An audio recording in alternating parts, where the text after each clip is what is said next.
இருக்கணும். வாழைக்காய், கொஞ்சம் பச்சரிசி, காய்கறிகள், கீரை இது மாதிரிலாம் வச்சு தட்சணை கொடுத்துட்டு உங்களால் உங்கள் வசதிக்கு ஏற்ற மாதிரி ஒரு தட்சணை கொடுத்துட்டு ஐயருக்கு கொடுத்துட்டு போகலாம். இது மாதிரி பண்ணலாம். இதெல்லாம் இப்போ உள்ள காலகட்டத்துக்காக சொல்லிட்டு வரேன். இதெல்லாம் பண்ணிட்டு வந்தீங்கனாலே அந்த திதியோடைய ஆசீர்வாதம் உங்களுக்கு கிடைக்கும், முன்னோர்கள் ஆசீர்வாதம் கிடைக்கும்.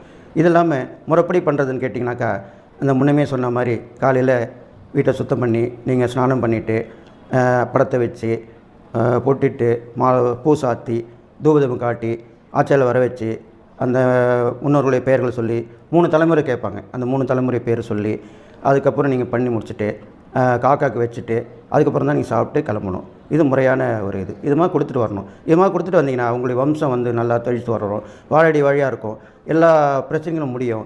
காரிய தடை, பணத்தட்டுப்பாடு, உடல்நலம் இல்லாமல் இருக்கிறது இதெல்லாமே சரியாயிடும். இது மாதிரி பண்ணிட்டு வரலாம். நல்லா கேட்டுங்க. இதெல்லாம் பண்ண முடியாதவங்க, என்னால் பண்ண முடியல, எல்லாம் நீங்கள் சொல்கிறீங்க என்னால் பண்ண முடியல அப்படின்னு கேட்டால் அதுக்கும் உபாயம் இருக்குது.